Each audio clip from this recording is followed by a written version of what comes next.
मैं उसे बिहार न्यूज में आपका स्वागत है। आज है 22 जुलाई, दिन बुधवार। खबरों की ओर बढ़ने से पहले एक नजर डालते हैं आज की सुर्खियों पर। आज संगठित और निर्माण श्रमिकों के लिए बड़ी पहल। बिहार के 33 जिलों में शुरू होंगे श्रम सेवा सुविधा केंद्र। प्रवासी मजदूरों का भी बनेगा डेटा बैंक। बिहार के गांव का बदलेगा पंचायत नक्शा। नए ग्राम पंचायतों के गठन और परिसीमन की प्रक्रिया शुरू। जिलाधिकारियों को मिली बड़ी जिम्मेदारी। बिहार के हर सरकारी अस्पतालों में होगी कैंसर समेत गंभीर बीमारियों की जांच। स्वास्थ्य विभाग ने शुरू किया विशेष अभियान। घर घर स्क्रीनिंग के लिए आशा कार्यकर्ताओं को दी जिम्मेदारी। बिहार में नल जल योजना को लेकर के बड़ा फैसला संभव। वार्ड सदस्यों को फिर मिल सकती है रख रखाव की जिम्मेदारी। मुख्यमंत्री ने सदन में दिया संकेत। विधानसभा के दूसरे दिन बिहार सरकार का बड़ा कदम। 7 महत्वपूर्ण विधेयक ध्वनिमत से हुए पारित। विपक्ष ने महंगाई और टोल टैक्स जैसे मुद्दों पर उठाए सवाल। बिहार शिक्षक भर्ती को लेकर के विधानसभा में बड़ा खुलासा। जुलाई के आखिरी सप्ताह में जारी होगा नोटिफिकेशन। शिक्षा मंत्री ने दी पूरी जानकारी। वर्ल्ड कप की तैयारी को लेकर के युवराज सिंह की चिंता। यशस्वी जायसवाल को लेकर के दी अहम सलाह। अचानक दबाव में नहीं डालने की अपील। चलिए एक नजर डालते हैं अब तक की 25 बड़ी खबरों की ओर। रेलवे के 6,777 अप्रेंटिस पदों पर 19 अगस्त तक करे आवेदन। रेलवे में नौकरी की तैयारी कर रहे युवाओं के लिए नॉर्थ ईस्ट फ्रंटियर रेलवे यानी कि एनएफआर ने 6,777 अप्रेंटिस पदों पर भर्ती निकाली है। आवेदन प्रक्रिया शुरू हो चुकी है और उम्मीदवार 19 अगस्त तक आवेदन कर सकते हैं। भर्ती के लिए 10वीं और आईटीआई पास अभ्यर्थी पात्र है, जबकि पीसीएम विषयों के साथ 10वीं 12वीं पास उम्मीदवार भी आवेदन कर सकते हैं। आयु सीमा 15 से 24 वर्ष निर्धारित की गई है। आरक्षित वर्ग को नियमानुसार छूट मिलेगी। चयन बिना लिखित परीक्षा और इंटरव्यू के केवल मेरिट और दस्तावेज सत्यापन के आधार पर होगा। चयनित उम्मीदवारों को 9,600 प्रति माह स्टाइपेंड मिलेगा। आवेदन शुल्क सामान्य वर्ग के लिए 100 रुपए है, जबकि एससी, एसटी, ईबीसी, पीडब्ल्यूबीडी और महिला उम्मीदवारों के लिए आवेदन पूरी तरह से निःशुल्क है। बिहार के 33 जिलों में खुलेंगे श्रम सेवा सुविधा केंद्र। बिहार सरकार असंगठित और निर्माण श्रमिकों की सुविधा के लिए राज्य के 33 जिलों में दिसंबर तक श्रम सेवा सुविधा केंद्र शुरू करेगी। इन केंद्रों पर श्रमिकों का ऑनलाइन निबंधन, नवीनीकरण और सरकारी कल्याणकारी योजनाओं का लाभ एक ही स्थान पर मिलेगा। फिलहाल पटना, कैमूर, सारण, सहरसा और दरभंगा में यह सुविधा उपलब्ध है। बिहार भवन और अन्य सन्निर्माण कर्मकार कल्याण बोर्ड के तहत अब तक 42.31 लाख से अधिक श्रमिकों का पंजीकरण हो चुका है। सरकार प्रवासी श्रमिकों का डेटा बैंक भी तैयार कर रही। बिहार प्रवासी कामगार ऐप पर 10 जून तक 6,84,000 से अधिक प्रवासी श्रमिक पंजीकृत किए जा चुके हैं। बिहार में पहली बार होगा हॉकी प्रो लीग का आयोजन। भारत में पहली बार हॉकी प्रो लीग जैसे बड़े अंतरराष्ट्रीय आयोजन की मेजबानी बिहार करेगा। फरवरी 2027 में FIH हॉकी प्री लीग पुरुष मुकाबले पटना और राजगीर में खेले जाएंगे। भारत, जर्मनी और अर्जेंटीना की टीमें इसमें हिस्सा ले सकती है। पटना के राजेंद्र नगर स्थित बीपीएस सिन्हा फिजिकल कॉलेज के हॉकी एक्स्ट्रोटर्फ पर 13 से 18 फरवरी तक मैच प्रस्तावित है। करीब 8.44 करोड़ रुपए की लागत से अंतरराष्ट्रीय सुविधाएं विकसित की जा रही। राजगीर पहले ही एशियन हॉकी प्रतियोगिताओं की सफल मेजबानी कर चुका है। अब बिहार अंतरराष्ट्रीय हॉकी आयोजनों का नया केंद्र बनने की ओर बढ़ रहा है। सोशल मीडिया पर गाली दी तो होगी सख्त कार्रवाई। बिहार सरकार ने सोशल मीडिया पर अभद्र भाषा, गाली गलौज, अमर्यादित टिप्पणी करने वाले कंटेंट के खिलाफ बड़ा कदम उठाया है। बिहार सरकार ने बिहार अपराध नियंत्रण अधिनियम संशोधन विधेयक को मंजूरी दे दी। नए नियम के तहत ऐसे मामलों में अब सीधे गुंडा एक्ट के तहत कार्रवाई होगी। दोषियों को 6 महीने से 1 साल तक की सजा मिल सकती है। जिलाधिकारी को संदिग्ध ऑनलाइन गतिविधियों पर तत्काल कार्रवाई, बिना जमानत हिरासत, क्षेत्र से बाहर रखने और निगरानी जैसे अधिकार दिए गए हैं। सरकार का कहना है कि डिजिटल प्लेटफॉर्म पर अराजकता फैलाने वालों के खिलाफ अब सख्त कार्रवाई की जाएगी। बिहार के गांवों में जल्द दिखेगा पंचायतों का नया नक्शा।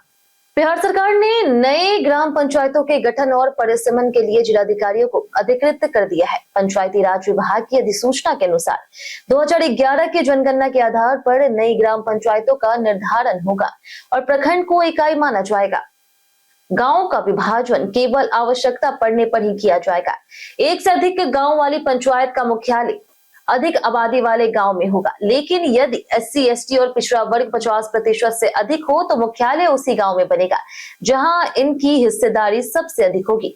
पंचायत सीमाओं के लिए सड़क, रेलवे लाइन और अन्य सार्वजनिक स्थलों को आधार माना जाएगा। अब दूसरे राज्यों के डॉक्टर भी करेंगे बिहार में प्रैक्टिस। बिहार सरकार ने विधानसभा में बिहार चिकित्सा नर्सेस टेक्नीशियन पंजीकरण विधेयक 2026 पेश कर दिया है, जिससे डॉक्टरों और नर्सों को बड़ी राहत मिलेगी। नए प्रावधान के अनुसार अब किसी भी राज्य में पंजीकृत डॉक्टर और नर्स बिना अनापत्ति प्रमाण पत्र यानी कि NOC के बिहार में प्रैक्टिस कर सकेंगे।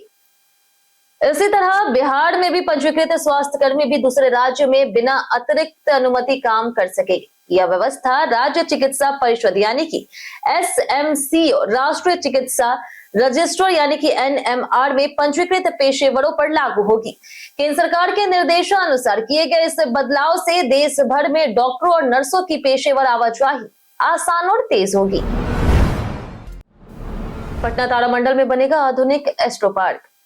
पटना के तारामंडल में विज्ञान और खगोल शास्त्र को रोचक बनाने के लिए ऑब्जर्वेटरों, डोम और एक्स्ट्रो पार्क विकसित किए जा रहे हैं। करीब 99.71 लाख रुपए की लागत से ऑब्जर्वेटरी, डोम और 32.56 लाख रुपए से एस्ट्रो पार्क बनाए जाएंगे। पार्क में 11 इंटरैक्टिव साइंस मॉडल लगाए जाएंगे, जिनमें इंटरैक्टिव सन डायल और वर्टिकल सन डायल स्थापित हो चुके हैं। ऑब्जर्वेटरी डोम में आधुनिक टेलीस्कोप लगाए जाएंगे, जिनसे ग्रह, तारे और चंद्रमा का सीधा अवलोकन किया जा सकेगा। इस परियोजना से छात्रों, शोधार्थियों, खगोल प्रेमियों और आम लोगों को खेल खेल में विज्ञान और अंतरिक्ष को समझने का अनोखा अवसर मिलेगा। अब हर सरकारी अस्पताल में होगी कैंसर की जांच। बिहार सरकार ने कैंसर और अन्य गैर संचारी रोगों की समय पर पहचान और इलाज के लिए राज्य भर में विशेष अधिनियम शुरू किया। स्वास्थ्य विभाग के निर्देशानुसार सभी आयुष्मान आरोग्य मंदिर, प्राथमिक स्वास्थ्य केंद्र, सामुदायिक स्वास्थ्य केंद्र, अनुमंडलीय रेफरल और जिला अस्पतालों में cancer, sugar, blood pressure, COPD और एनीमिया की जांच और उपचार किए जाएंगे। आशा कार्यकर्ता घर घर जाकर के लोगों को स्क्रीनिंग के लिए प्रेरित करेगी और मरीजों का फॉलोअप भी करेगी। अभियान की पूरी निगरानी ऑनलाइन पोर्टल से होगी। अस्पतालों में आवश्यक दवाएं, डायग्नोस्टिक्स किट और अन्य जरूरी चिकित्सा सामग्री उपलब्ध रखने के निर्देश दिए गए। बिहारी बर्थडे स्पेशल में आज बात होगी अहम शर्मा की। अहम शर्मा, जिनका जन्म 22 जुलाई 1989 में बिहार के सलीमपुर में हुआ था, वह एक भारतीय अभिनेता है जिन्हें हिंदी टेलीविजन में उनके दमदार अभिनय के लिए जाना जाता है। उन्होंने 2008 में चांद के पार चलो से करियर की शुरुआत की और महाभारत में कर्ण की भूमिका निभा करके देश भर में लोकप्रिय हुए। इसके लिए उन्हें इंडियन टेली अवार्ड और सर्वश्रेष्ठ सहायक अभिनेता का सम्मान मिला। उन्होंने ब्रह्म राक्षस, विक्रम बेताल की रहस्य गाथा, दोस्ती यारियां, मनमर्जिया जैसे टीवी शो में भी प्रमुख भूमिकाएं निभाई। फिल्मों में 1962 माई कंट्री लैंड, कर ले प्यार कर ले, धूप छांव सहित कई प्रोजेक्ट किए। वे वेब सीरीज में भी सक्रिय हैं और टीवी के लोकप्रिय अभिनेताओं में गिने जाते हैं। बिहार में TRE 4 भर्ती पर शिक्षा मंत्री ने दिया बड़ा अपडेट। बिहार विधानसभा के मॉनसून सत्र में सरकारी स्कूलों के शिक्षकों के ड्रेस कोड और TRE 4 भर्ती को लेकर के जोरदार बहस हुई। शिक्षा मंत्री मिथिलेश तिवारी ने बताया कि 9 अक्टूबर 2024 के निर्देशों के बाद 20 जुलाई को फिर से आदेश जारी कर सभी जिला शिक्षा पदाधिकारी को ड्रेस कोड का सख्ती से पालन करने और उल्लंघन पर कार्रवाई करने को कहा गया। उन्होंने आश्वासन दिया है कि शिकायत मिलने पर 48 घंटे के भीतर कार्रवाई होगी। इसी के साथ TRE 4 को लेकर के मंत्री ने घोषणा की है कि भर्ती की अधिसूचना जुलाई 2026 के अंतिम सप्ताह में जारी होगी। सरकार ने अगले 5 वर्षों में 1 लाख शिक्षकों की नियुक्ति का लक्ष्य भी दोहराया है। 24 जुलाई को खगड़िया में लगेगा जॉब कैंप। 10वीं पास युवाओं के लिए बिहार के खगड़िया में 24 जुलाई को एक दिवसीय जॉब कैंप आयोजित होगा। जिला नियोजनालय की ओर से आयोजित इस कैंप में स्वतंत्र माइक्रोफिन लिमिटेड कुल 70 पदों पर भर्ती करेगी। इसमें सेल्स फील्ड ऑफिसर्स के 50 पद और RO कलेक्शन के 20 पद शामिल है। SFO के लिए आयु सीमा 18 से 28 वर्ष है और आरओ कलेक्शन के लिए 18 से 30 वर्ष है। चयनित अभ्यर्थियों को 12,500 रुपए मासिक वेतन मिलेगा। जॉब लोकेशन 50 से 100 किलोमीटर के दायरे में होगी। उम्मीदवार आवश्यक दस्तावेजों के साथ संयुक्त श्रम भवन खगड़िया में आयोजित जॉब कैंप में शामिल हो सकते हैं। नल जल योजना की जिम्मेदारी वार्ड सदस्यों को देने पर सरकार करेगी विचार। मुख्यमंत्री सम्राट चौधरी ने विधान परिषद में घोषणा की है कि गोपालगंज, सकरी और रेयाम चीनी मिलों को जल्द चालू किया जाएगा। इसके लिए केंद्र सरकार की एक संस्था के साथ एमओयू किया जाएगा। वहीं नल जल योजना के रखरखाव की जिम्मेदारी फिर से वार्ड सदस्यों को देने की मांग पक्ष और विपक्ष दोनों ने उठाई। मुख्यमंत्री ने कहा कि पंचायती राज और पीएचईडी विभाग के साथ बैठक कर इस पर निर्णय लिया जाएगा। दूसरी ओर सदन में सूखे नशे के बढ़ते प्रभाव पर भी चर्चा हुई। राजद सदस्य सुनील कुमार सिंह के बयान पर सत्ता पक्ष ने तीखी आपत्ति जताई, जिससे सदन में हंगामा हुआ। मोबाइल से ऑनलाइन जुआ खेलने वालों पर बिहार में होगी सख्त कार्रवाई। बिहार में अब मोबाइल और ऑनलाइन जुआ खेलने वालों पर सख्त कार्रवाई होगी। विधानसभा ने बिहार जुआ प्रतिषेध विधेयक 2026 ध्वनिमत से पारित कर दिया है। उप मुख्यमंत्री विजय कुमार चौधरी ने कहा कि 1867 का पुराना कानून डिजिटल दौरे के जुए पर प्रभावी नहीं था, इसलिए नया कानून लाया गया। इसके तहत ऑनलाइन ऐप, वेबसाइट और अन्य डिजिटल माध्यमों से जुआ खेलने, संचालित करने, आर्थिक मदद देने या फिर कमीशन लेने वालों पर भी कार्रवाई होगी। पहली बार अपराध करने वालों और दोबारा पकड़े जाने वालों के लिए अलग अलग सजा का प्रावधान किया गया। सरकार का कहना है कि यह कानून ऑनलाइन जुए और उससे जुड़े आर्थिक अपराधों पर प्रभावी रोक लगाएगा। पीएससीबी ने जारी किया 5वीं सक्षमता परीक्षा 2026 का रिजल्ट। बिहार विद्यालय परीक्षा समिति ने 21 जुलाई को स्थानीय निकाय शिक्षकों की 5वीं और अंतिम सक्षमता परीक्षा 2026 का परिणाम जारी कर दिया। परीक्षा में शामिल 14,512 शिक्षकों में से 4,353 अभ्यर्थी सफल हुए, जबकि सफलता प्रतिशत 30% रहा। सफल उम्मीदवारों में 1870 पुरुष और 2,483 महिला शिक्षक शामिल है। यह परीक्षा 5 से 8 जून 2026 के बीच कंप्यूटर आधारित मोड में आयोजित हुई।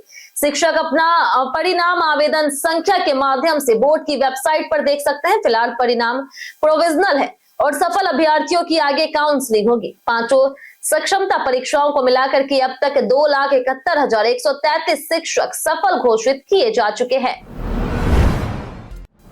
सीएम हाउस, सचिवालय और स्कूलों को बम से उड़ाने की धमकी। बिहार में मुख्यमंत्री आवास, मुख्यमंत्री सचिवालय, कई स्कूलों और पासपोर्ट कार्यालयों को बम से उड़ाने की धमकी मिलने के बाद सुरक्षा एजेंसियां हाई अलर्ट पर है। ग्रामीण विकास विभाग को भेजे गए धमकी भरे ईमेल में सचिवालय और मुख्यमंत्री आवास को बम से उड़ाने की बात कही गई। इसके बाद पटना के दानापुर स्थित 4 school, DPS senior, DPS junior, army public school और रेडियंट इंटरनेशनल स्कूल को खाली करा करके बम निरोधक दस्ते से जांच कराई गई। बेगूसराय, पटना और गया जी के डाकघरों और पासपोर्ट सेवा केंद्रों की सुरक्षा भी बढ़ा दी गई है। फिलहाल किसी भी स्थान से कोई संदिग्ध वस्तु बरामद नहीं हुई और पुलिस मामले की जांच कर रही। खबर लिखे जाने तक मामले की जांच की जा रही थी। पंकज त्रिपाठी ने बिना फीस की ओ माई डॉग की शूटिंग। अभिनेता पंकज त्रिपाठी ने खुलासा किया है कि उन्होंने अपनी आगामी फिल्म ओ माई डॉग के लिए कोई फीस नहीं ली। उनका कहना है कि स्वतंत्र और कहानी प्रधान फिल्मों को कलाकारों के सहयोग की जरूरत होती है। निर्देशक अमित राय और निर्माता अजय राय उनके पुराने दोस्त हैं, इसलिए उन्होंने बिना पारिश्रमिक काम करने का फैसला किया। फिल्म की बिहार पृष्ठभूमि और भावनात्मक कहानी ने भी उन्हें प्रभावित किया। उन्होंने तय समय से अधिक दिन शूटिंग की और बिहार में अपने दोस्तों से प्रोडक्शन में सहयोग दिलाया। फिल्म में वो शिक्षक की भूमिका निभा रहे। ओ माई डॉग 31 जुलाई को सिनेमाघरों में रिलीज होगी। जानिए आज कैसा रहेगा बिहार की मौसम का मिजाज। बिहार में 22 जुलाई यानी कि आज मौसम का मिजाज बदला रहेगा। अगले 48 घंटों में कई जिलों में अधिकतम तापमान 2 से 4 डिग्री सेल्सियस तक बढ़ सकता है, जबकि अगले 5 दिनों तक न्यूनतम तापमान में कोई खास बदलाव नहीं होगा। मौसम विभाग के अनुसार उत्तर पूर्व, दक्षिण पश्चिम और दक्षिण मध्य बिहार के जिलों में मेघ गर्जन, वज्रपात और 30 से 40 किलोमीटर प्रति घंटे की रफ्तार से तेज हवाएं चलने की संभावना है। वहीं अररिया, बांका, किशनगंज और पूर्णिया में भारी बारिश का अलर्ट जारी किया गया। लोगों को खराब मौसम के दौरान सतर्क रहने और सुरक्षित स्थानों पर रहने की सलाह दी गई। भागलपुर में रिश्वत लेते जेई और सहायक गिरफ्तार। भागलपुर में निगरानी अन्वेषण ब्यूरो ने बिजली विभाग के जूनियर इंजीनियर अमित कुमार और उनके निजी सहायक सौरभ कुमार को 4,000 रुपए रिश्वत लेते रंगे हाथों गिरफ्तार किया है। शिकायत एक उपभोक्ता ने की थी, जिसने आरोप लगाया था कि 8,000 रुपए लेने के बावजूद उसका काम नहीं किया गया। सत्यापन के बावजूद निगरानी टीम ने जाल बिछा करके दोनों को नौलखा कोठी परिसर से पकड़ लिया। सौरभ पर जेई के लिए बिचौलियों की भूमिका निभाने का आरोप है। अमित कुमार पहले भी शराबबंदी कानून के उल्लंघन से निलंबित हो चुके हैं। फिलहाल दोनों से पूछताछ जारी है और कानूनी कार्रवाई की जा रही। पीबोश में 10वीं और 12वीं दाखिले का मौका, 17 अगस्त तक करे आवेदन। बिहार मुक्त विद्यालय शिक्षण और परीक्षा बोर्ड यानी कि पीबोश ने पढ़ाई बीच में छोड़ चुके विद्यार्थियों, कामकाजी युवाओं और महिलाओं के लिए दोबारा शिक्षा से जुड़ने का अवसर दिया। बोर्ड के माध्यम से 10वीं और 12वीं कक्षा में नामांकन पंजीकरण कराया जा सकता है। इसके लिए आवेदन की अंतिम तिथि 17 अगस्त है। इच्छुक अभ्यर्थी बी बॉस की आधिकारिक वेबसाइट पर जाकर के आवेदन कर सकते हैं। यह पहल उन लोगों के लिए मददगार होगी जो किसी कारणवश नियमित पढ़ाई जारी नहीं रख पाए। बिहार सरकार शिक्षा विभाग ने सभी योग्य उम्मीदवारों से समय पर आवेदन करने की अपील की है। मोबाइल चोरी होने पर सबसे पहले करें ये जरूरी 5 काम। अगर आपका मोबाइल फोन खो जाए या फिर चोरी हो जाए तो घबराने के बजाय तुरंत जरूरी कदम उठाएं। सबसे पहले गूगल फाइंड माई डिवाइस या फिर iCloud के जरिए फोन को रिमोटली लॉक करें ताकि डेटा और यूपीआई सुरक्षित रहे। इसके बाद नजदीकी पुलिस स्टेशन या फिर ऑनलाइन पोर्टल पर शिकायत दर्ज कर IMEI नंबर के साथ रिपोर्ट सुरक्षित रखें। तुरंत अपने टेलीकॉम ऑपरेटर से सिम ब्लॉक करवाएं ताकि OTP और बैंकिंग का गलत इस्तेमाल ना हो सके। बैंक, UPI और डिजिटल वॉलेट सेवाओं को अस्थायी रूप से फ्रीज कराएं। अंत में संचार साथी पोर्टल पर फोन ब्लॉक कराएं जिससे वह देश भर में किसी भी नेटवर्क पर इस्तेमाल ना हो सके। कैट बिना मिलेगा IIT IIM ड्यूअल डिग्री में प्रवेश। IIT पटना और IIM बोध गया ने 60 सीटों वाला 5 वर्षीय integrated BTech MBA dual degree कार्यक्रम शुरू किया। यह 3+2 मॉडल पर आधारित है, जिसमें छात्र पहले 3 वर्ष IIT पटना में BTech या फिर BS और अगले 2 वर्ष IIM बोध गया में MBA करेंगे। प्रवेश JEE एडवांस और JOSAA काउंसलिंग के जरिए होगा, जबकि MBA के लिए कैट की जरूरत नहीं होगी। कार्यक्रम इंजीनियरिंग, विज्ञापन और प्रबंधन शिक्षा का समन्वय करेगा। छात्रों को दोनों संस्थानों की संयुक्त प्लेसमेंट सुविधा मिलेगी, जिससे AI, health management, supply chain और डिजिटल टेक्नोलॉजी जैसे क्षेत्रों में बेहतर करियर अवसर मिलेंगे। मॉनसून सत्र के दूसरे दिन विधानसभा में पेश हुए 7 बड़े विधेयक। बिहार विधानसभा के मॉनसून सत्र के दूसरे दिन दूसरी पाली शुरू होते ही सरकार ने 7 महत्वपूर्ण विधेयक सदन में पेश किए। इनमें जुआ प्रतिषेध, GST संशोधन, भूमि दाखिल खारिज, चीनी उपक्रम, चिकित्सा, नर्सेस पंजीकरण और कृषि भूमि से जुड़े विधेयक शामिल हैं। सभी विधेयकों पर सदन में चर्चा शुरू हुई और बाद में इन्हें बिना किसी संशोधन के ध्वनिमत से पारित कर दिया गया। इस दौरान विपक्ष ने कई मुद्दों पर सरकार को घेरा। अंबेडकर विद्यालयों में शिक्षकों की कमी, पेट्रोल डीजल की कीमतें और टोल टैक्स जैसे मुद्दे भी सदन में उठे। सरकार ने इन सभी मामलों पर अपना पक्ष रखा और संबंधित मंत्रियों ने जवाब दिया। राज्यसभा में पहली बार पहुंचे नीतीश कुमार, सभापति से की मुलाकात। बिहार के पूर्व मुख्यमंत्री और जदयू के वरिष्ठ नेता नीतीश कुमार ने मंगलवार को राज्यसभा सदस्य के रूप में पहली बार संसद के मॉनसून सत्र में हिस्सा लिया। संसद में पहुंचने के बाद उन्होंने उपराष्ट्रपति और राज्यसभा के सभापति CP राधाकृष्णन से शिष्टाचार मुलाकात की। इस दौरान जदयू के राष्ट्रीय कार्यकारी अध्यक्ष और राज्यसभा सांसद संजय झा भी मौजूद रहे। नीतीश कुमार ने मुलाकात की तस्वीरें सोशल मीडिया पर साझा की। मार्च 2026 में राज्यसभा के लिए निर्विरोध चुने जाने के बाद उन्होंने बिहार विधान परिषद से इस्तीफा दिया था और 10 अप्रैल को राज्यसभा सदस्य के रूप में शपथ ली थी। अब उनकी सक्रियता राष्ट्रीय राजनीति में नई भूमिका का संकेत मानी जा रही। वनडे वर्ल्ड कप से पहले यशस्वी जायसवाल पर युवराज ने दिया बयान। पूर्व भारतीय बल्लेबाज युवराज सिंह ने वनडे वर्ल्ड कप की तैयारियों को लेकर के टीम मैनेजमेंट से बड़ी मांग की। उन्होंने कहा कि यशस्वी जायसवाल को वनडे टीम में ज्यादा मौके दिए जाने चाहिए ताकि वह बड़े टूर्नामेंट से पहले मैच प्रैक्टिस हासिल कर सके। युवराज ने चिंता जताई है कि अगर यशस्वी को बिना पर्याप्त अनुभव के अचानक वर्ल्ड कप में उतारा गया तो उन पर दबाव बढ़ सकता। उन्होंने बताया कि यशस्वी ने हालिया मैचों में शानदार प्रदर्शन करते हुए 4 मैचों में 2 शतक लगाए। युवराज के मुताबिक अगर वह टीम की योजना का हिस्सा है तो उन्हें लगातार खेलने का मौका मिलना जरूरी है। कई कारणों से दर्ज भारत के इतिहास में आज की तारीख 1898 में प्रसिद्ध शास्त्रीय गायक विनायकराव पटवर्धन का जन्म हुआ, जबकि 1923 में महान पार्श्व गायक मुकेश ने जन्म लिया। 1933 में प्रसिद्ध मूर्तिकार हिम्मत शाह का जन्म हुआ। 22 जुलाई यानी कि आज ही के दिन 1947 में भारत की संविधान सभा ने राष्ट्रीय ध्वज तिरंगे को आधिकारिक रूप से अपनाया, इसलिए यह दिन राष्ट्रीय झंडा अंगीकरण दिवस के रूप में मनाया जाता है। 1965 में सामाजिक कार्यकर्ता और रेमन मैग्सेसे पुरस्कार विजेता संदीप पांडे का जन्म हुआ। इसी दिन स्वतंत्रता सेनानी यनेंद्र मोहन सेन गुप्ता तथा प्रसिद्ध चिकित्सक और समाज सुधारक डॉक्टर मुत्तुलक्ष्मी रेड्डी का निधन हुआ। साथ ही आज ही के दिन राष्ट्रीय आम दिवस भी मनाया जाता है।